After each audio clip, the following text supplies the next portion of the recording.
Part 3. The Last Chronicle. Adrian awoke to silence. The forest was gone.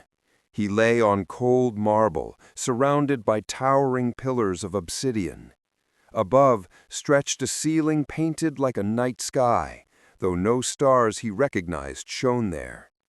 His wrists and ankles were shackled, chains glowing faintly blue. Before him stood the masked leader. The golden faceplate reflected Adrian's terrified expression back at him. "Where am I?" Adrian whispered.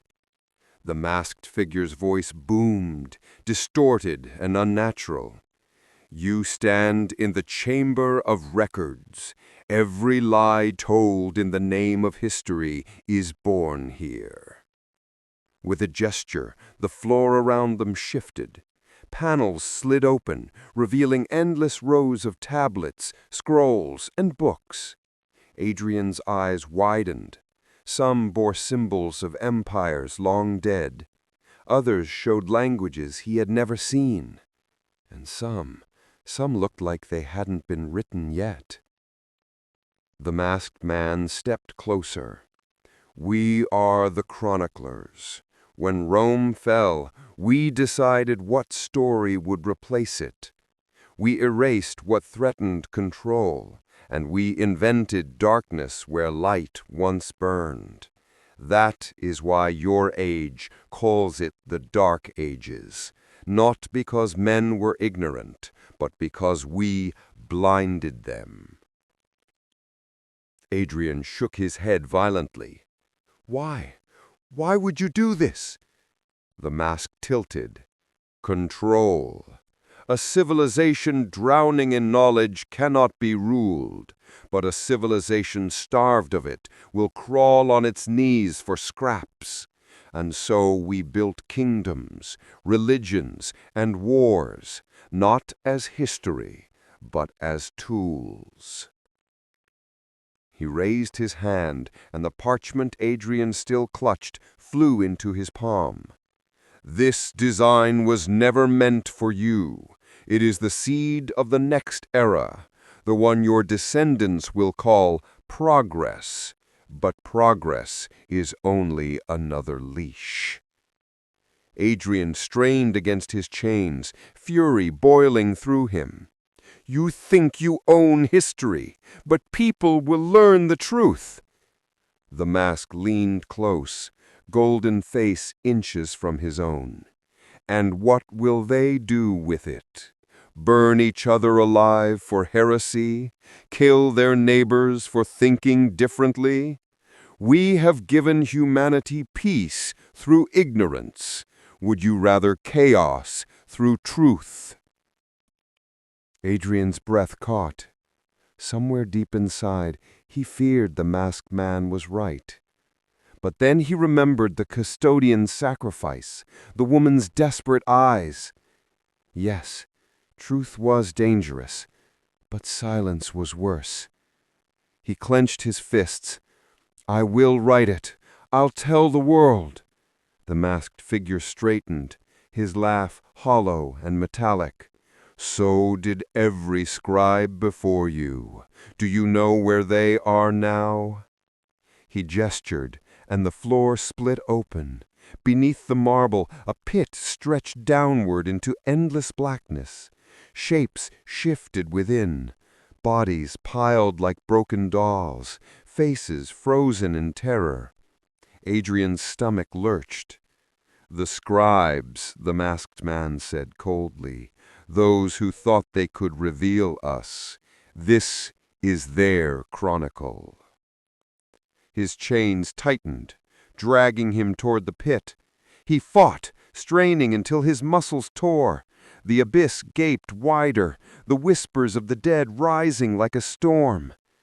And then a voice cut through the chamber. "Enough!" The silver-haired woman from the custodian stood in the archway, robes torn, blood on her hands, but her eyes still blazing with fire. The masked man hissed, "You should be dead." She raised her staff, its runes burning like molten iron.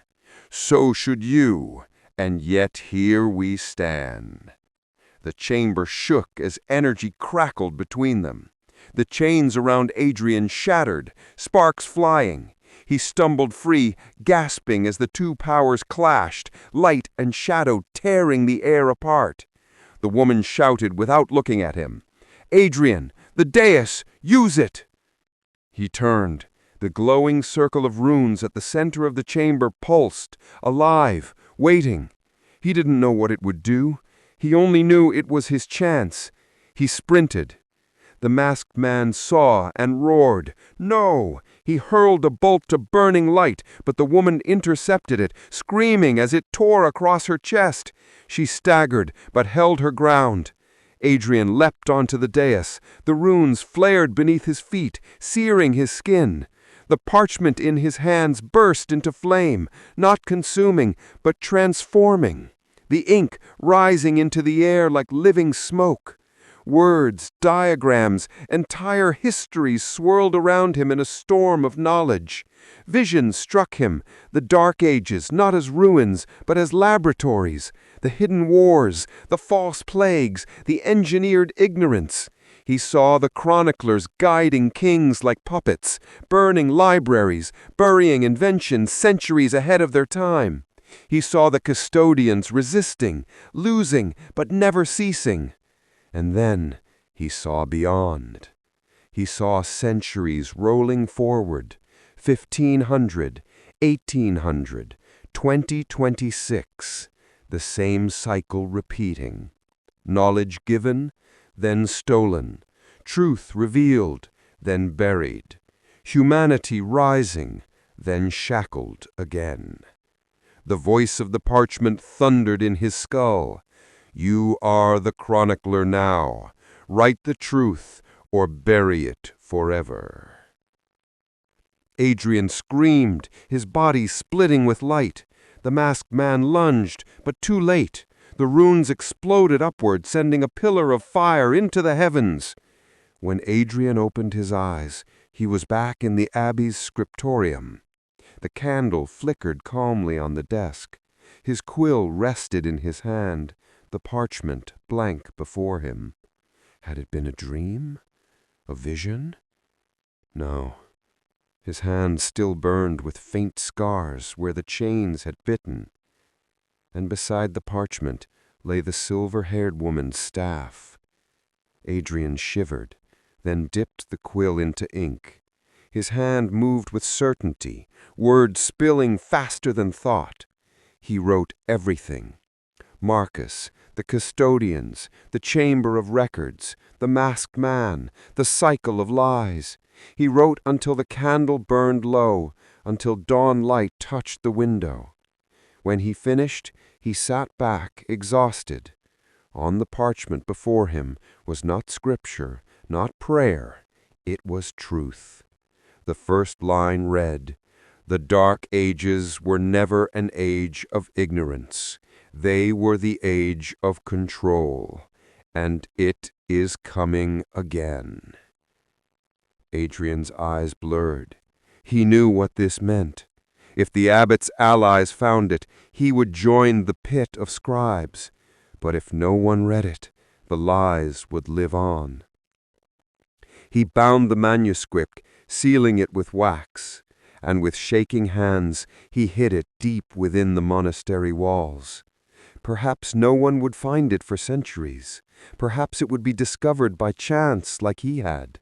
But when it was, the world would know the truth about the Dark Ages, and it would never be the same.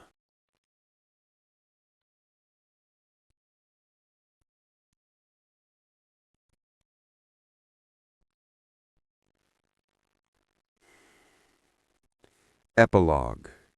Centuries later, in the year 2026, construction workers renovating the ruins of the old abbey stumbled upon a hollow wall. Inside, they found a manuscript sealed in ancient wax. The first line stopped them cold. The Dark Ages were never an age of ignorance. They were the age of control. And it is coming again. They laughed nervously, passing it around. None of them noticed the man in a red robe watching from the shadows, golden mask glimmering in the sun. He whispered, almost lovingly, "The Chronicle has returned." And with that, the cycle began anew.